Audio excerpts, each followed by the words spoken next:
In this session, I'll be sharing how short, simple songs and chants can become classroom favorites with one simple tip.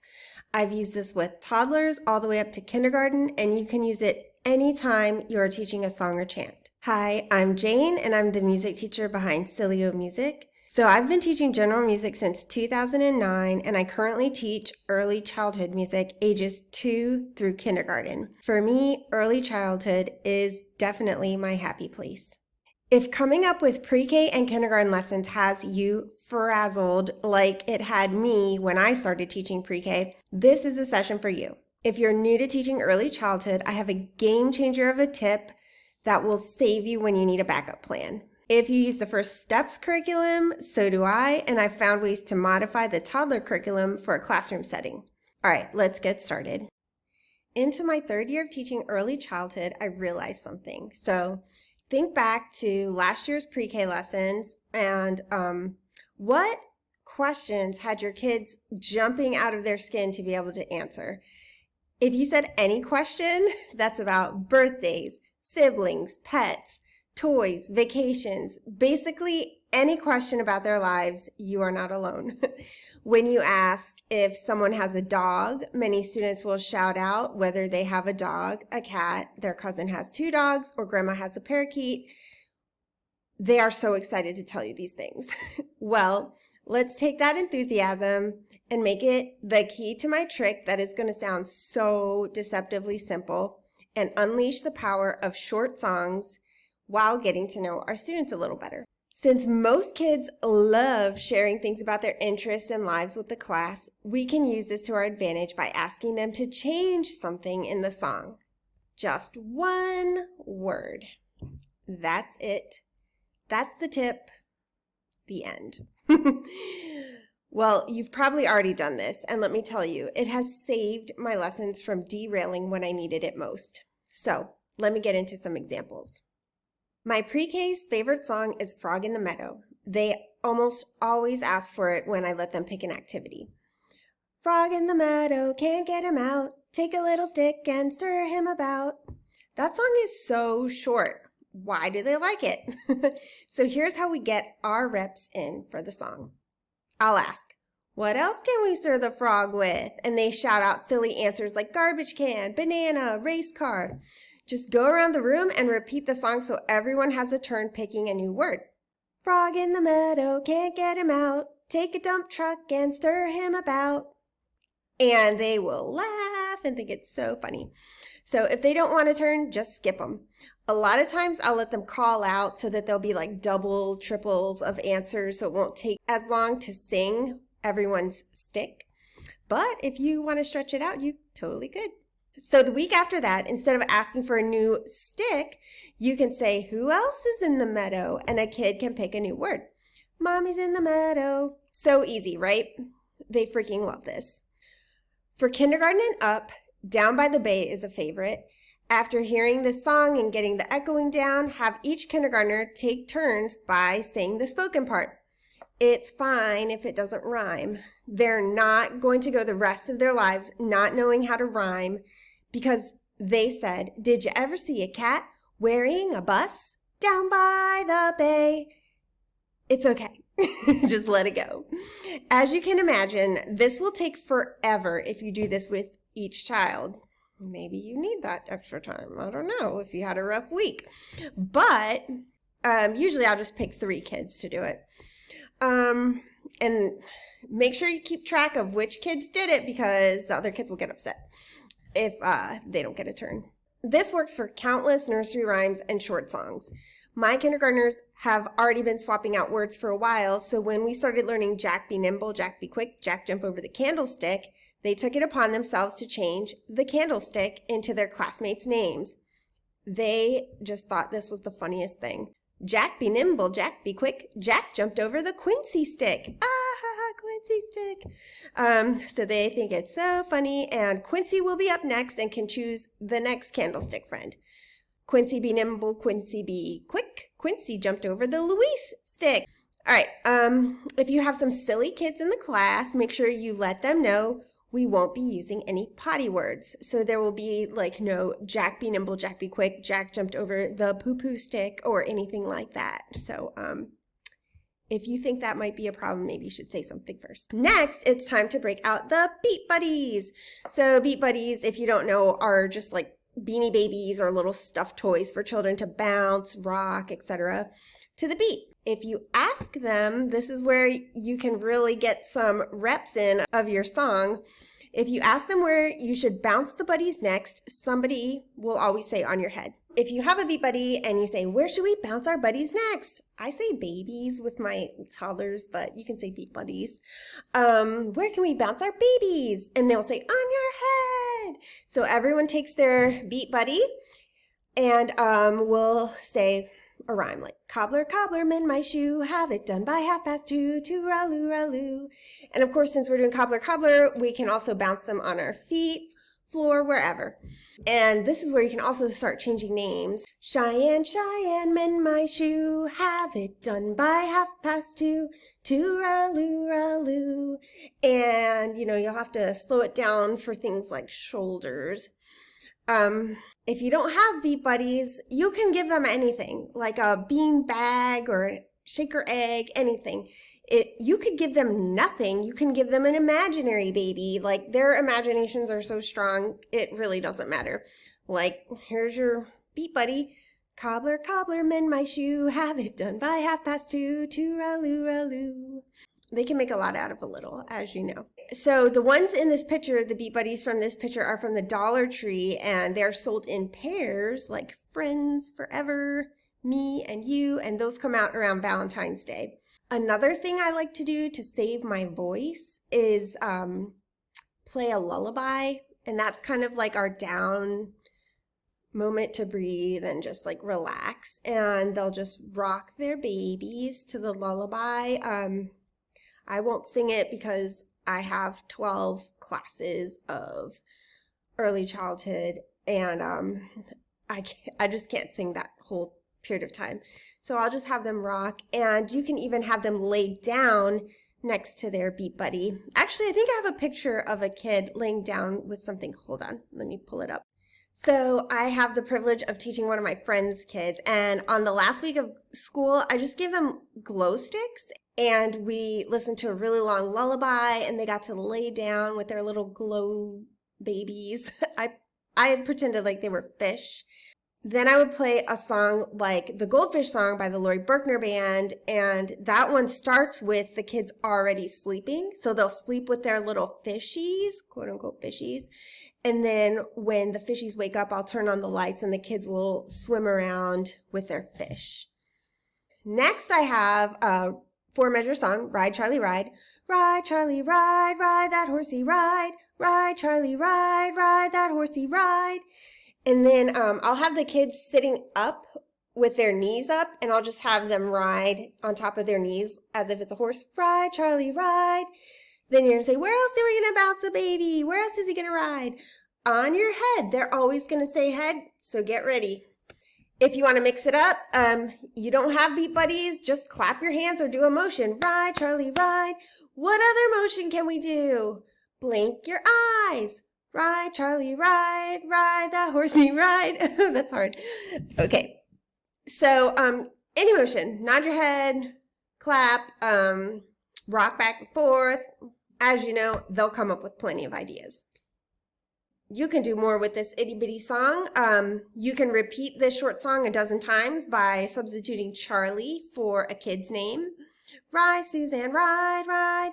Or you can go around the room, and I really like doing this. Ask them who the funniest person they know is, and that person's name will be Charlie. I like asking this because, you know, kids will say, my mom, my dad, and then one kid will get the bright idea to say, like, their friend in the class, and it makes everyone laugh. So if someone says, Simone is the funniest person I know, and I'll say, oh, Simone is funny? I didn't know that. Oh my gosh, is Simone funny? And everyone's like, yeah, she's so funny. And then we'll do it again. Ride, Simone, ride, ride that horsey ride. All right, let's do even more with this teeny tiny song. So I'm fortunate enough to have these hobby horses. They come in really handy. And even if you don't have one for every kid, they just take turns.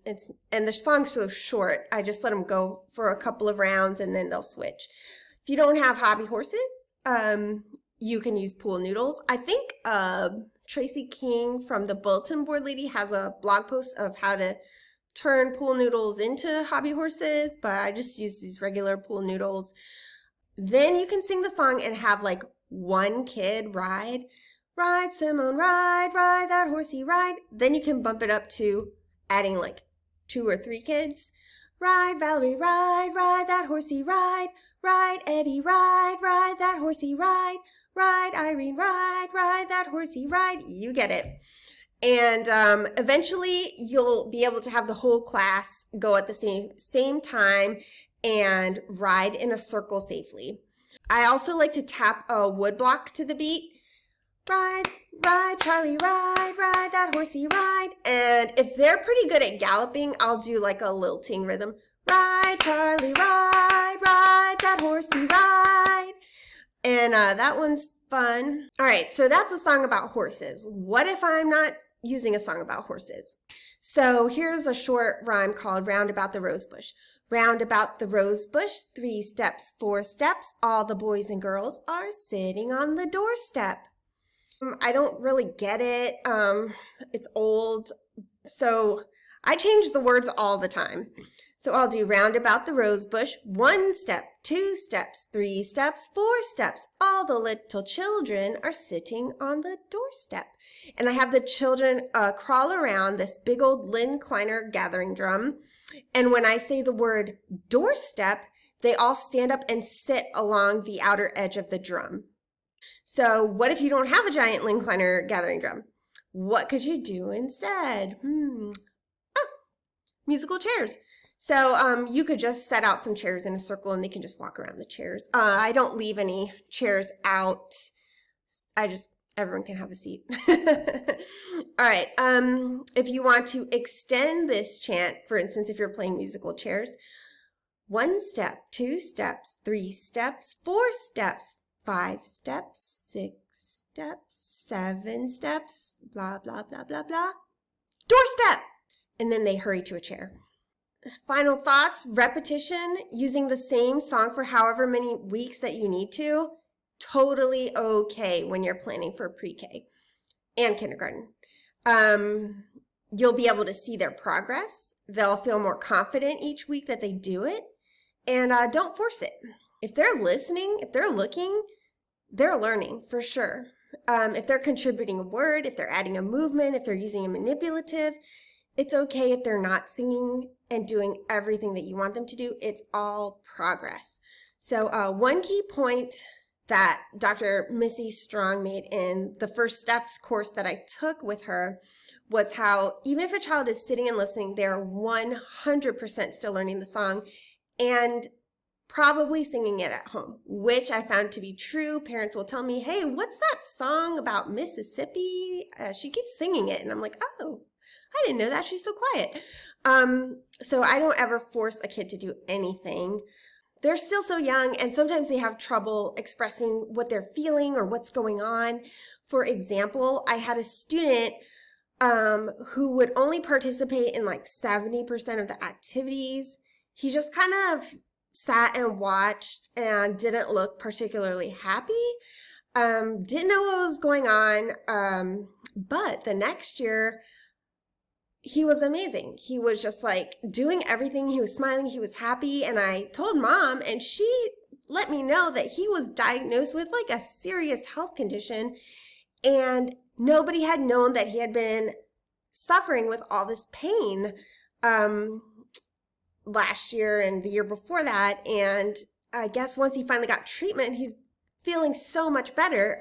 You just never know. Another example is this little girl holding the parachute. She would not play with the parachute for a full year or two. And then finally, on the last week of school, she grabbed the parachute and started jumping and having the time of her life. Before that, she would just sit in a chair and watch everyone else play with the parachute. So she got over her fear of the parachute. Did I really do anything? No, I just let her sit and watch. And it's not like she was like behind all the other kids. She did the motions and was jumping to the beat just fine.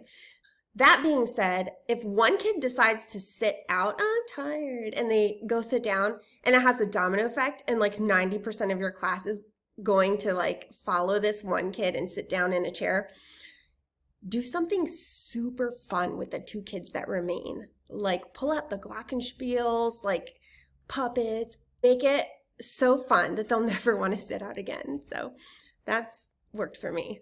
That's what I have for you today, and I hope that was helpful. I'm going to point to some resources next. So like I said, I use the First Steps curriculum, and when I was taking the course with Dr. Strong, she said, I think it was Connie Greenwood, who's like the queen of early childhood, would make these Ask Me cards with the songs and rhymes on them to send home to families with the songs that they've learned. So this way they could get more practice and spend time making music with their families at home. Missy, like offhandedly said, oh, Jane, you should make these for your shop. So I did. So these are the Ask Me cards with bounces that you can use with your beat buddies. Ride, Charlie, ride. Wiggles, and those are your this little piggy went to market type rhymes. And I'm not going to wiggle their fingers and toes. They just wiggle their own fingers and toes. And then tickle rhymes. So with the tickle rhymes, I use the drum, and they kind of make a circle with their finger on the drum, and then instead of tickling, they'll tap the drum. So that's what I use. And if you think that might be helpful for you, they're in my TPT shop. You can also purchase the books on GIA Publishing or find them used online. Here's Wiggles and Tickles, here's Bounces, and so they'll have like a bigger variety of chants and songs that you can use.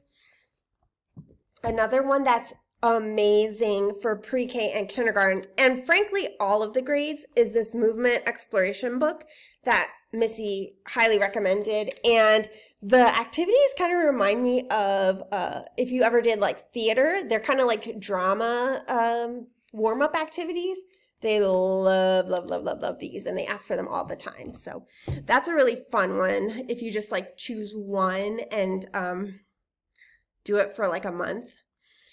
So I also have the Ask Me cards for pre-K and beyond. So you can use these with your older kids. You can use them with kindergarten, first grade, second grade. And they have a bunch of echo songs, call and response songs, simple songs, and the simple songs are the ones I have them rock the baby to or bounce their beat buddies to. Finger plays, they love using funny voices for the finger plays. Action songs, and a lot of those are like circle games and things like that, and then beat motion songs where you're like tapping and clapping. These are a different set. So this is my toddler set, and that's the one I use with my kids. And then when they're through with this, they'll move on to the pre-K and beyond set. You could even use this up to second grade probably.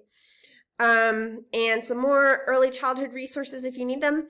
I have this vocal exploration pack, and really you put a beat buddy into a cup and they go on different rides. Like they can ride a roller coaster, skateboard, bicycle, hot air balloon. And what you do is you project the background, and then the kids will move the cup, or you can move the cup up and down the, for instance, roller coaster. Whee!